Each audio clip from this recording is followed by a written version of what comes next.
Hi friends, I am doctor Rajendran. ഞാൻ ഇന്നിവിടെ ഉണ്ടാക്കി കാണിക്കാൻ പോകുന്നത് ഉടൻ സാമ്പാർ. ഉടൻ സാമ്പാർ എന്ന് പറഞ്ഞാൽ ഉദ്ദേശിക്കുന്നത് പെട്ടെന്നുണ്ടാക്കാവുന്ന ഒരു സാമ്പാർ.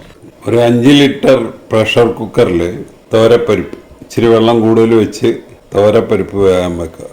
5 വിസിൽ കേൾക്കും വരെ വേവിക്കുക. അതിൻ്റെ സ്റ്റീമൊക്കെ പോയി ആറി വരുന്ന സമയത്തിനകം നമ്മൾ ഈ കഷ്ണങ്ങളൊക്കെ അരിഞ്ഞെടുക്കണം.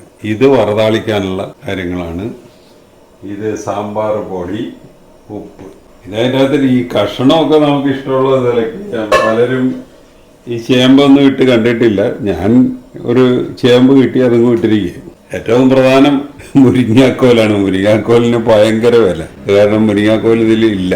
കഷ്ണമൊക്കെ അത് കാരണം നമുക്ക് ഇഷ്ടമുള്ളതൊക്കെ ചേർക്കാം. ഇവിടെ ഇപ്പൊ ഇത്രയും കഷ്ണങ്ങളാണ്. ഇത് മത്തങ്ങ, വെള്ളരിക്ക, കുമ്പളങ്ങ, ഉരുളൻകിഴങ്ങ്, സവാള, തക്കാളി. പുളിക്ക് തക്കാളിയാണ് ഞാൻ ഉപയോഗിച്ചിരിക്കുന്നത്. ക്യാരറ്റ്, കോവക്ക, വെണ്ടക്ക, അച്ചിങ്ങ, സാമ്പാർ പയർ, പച്ചമുളക്, വറുതാളിക്കാൻ കടുക്, ഉള്ളി, വറ്റൻമുളക്, വേപ്പല. ഇത് സാമ്പാർ പൊടി. ഇത്രയും സാധനമൊക്കെ മതി. ഇത് പെട്ടെന്ന് നമുക്ക് ഉണ്ടാക്കാം.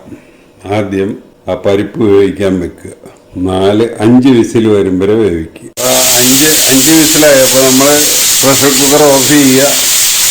കുറേയൊക്കെ അരിഞ്ഞ് ബാക്കിയും കൂടെ അത് തണുത്ത് അതിൻ്റെ സ്റ്റീമൊക്കെ പോയി തണുത്ത് കഴിയും വരെ നമ്മൾ ബാക്കിയും കൂടെ അരിഞ്ഞെടുക്കുക. സ്റ്റീമൊക്കെ പോയി കാണും. കഷ്ണമൊക്കെ അരിഞ്ഞെടുത്തിട്ടുണ്ട്. അപ്പോൾ അതൊന്ന് കുറച്ച് വെള്ളത്തിൽ എന്ന് പറഞ്ഞാൽ സാമ്പാർ പൊടി കലക്കിയിട്ട് അതിൽ എല്ലാം കൂടെ ഒന്ന് മിക്സ് ചെയ്യും. അപ്പോൾ സാമ്പാർ പൊടിയും ബാക്കി എല്ലാ കഷ്ണങ്ങളും കൂടെ ഇട്ട് ഇതുപോലെ വെള്ളത്തിൽ മിക്സ് ചെയ്തിട്ട് ഇനി ആ പരിപ്പ് വേവിച്ചതിലോട്ട് ഇതിട്ടിട്ട് നല്ലപോലെ വേവിക്കുക. പരിപ്പ് ഇതുപോലെ നല്ലപോലെ വെന്ത് കിട്ടിയിട്ടുണ്ട്. അപ്പോൾ നല്ലപോലെ തിളക്കാൻ തുടങ്ങിയിട്ടുണ്ട്. ഇനി ഈ വെള്ളം കുറച്ചൊന്ന് വറ്റണം. അപ്പോൾ നല്ലപോലെ എല്ലാ കഷ്ണങ്ങളും വെന്ത് പിന്നെ വറുതാളിക്കുക. അത്രയും കൂടെ ചെയ്യുമ്പോൾ നമ്മുടെ സാമ്പാർ റെഡിയായി. ആവശ്യത്തിന് ഉപ്പ് ഇടുക. ഉപ്പ് നമ്മൾ ഇതേവരെ ഇട്ടിട്ടില്ല. ഈ കഷ്ണമൊക്കെ വെന്ത് കഴിഞ്ഞിട്ട് ഇടുന്നതായിരിക്കും നല്ലത്. അപ്പോൾ അതിൻ്റെ വെള്ളമൊക്കെ കുറച്ച് വറ്റിയിട്ടുണ്ട്. നല്ല കഷ്ണങ്ങളൊക്കെ ശരിക്കും വെന്തിട്ടുണ്ട്. ഉപ്പിട്ടിട്ടുണ്ട്. ആവശ്യത്തിന് ഉപ്പിട്ടിട്ടുണ്ട്. ഉപ്പൊന്നുകൂടെ നോക്കിക്കളെ. ഉപ്പ് കറക്റ്റാണ്. ഇനി നമ്മൾ വറുതാളിക്കണ സെക്ഷനിലോട്ട് പോവുക. ഒരു ചീനച്ചട്ടി അടുപ്പത്ത് വെക്കുക. ഒരു 3 ടേബിൾ സ്പൂൺ എണ്ണ ഒഴിക്കുക.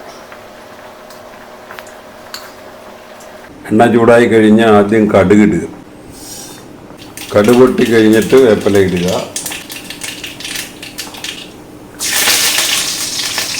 ഇനി വറ്റൻമുളക് ഇടുക. അത് കഴിഞ്ഞ് ഉള്ളി ഇടുക. ഉള്ളി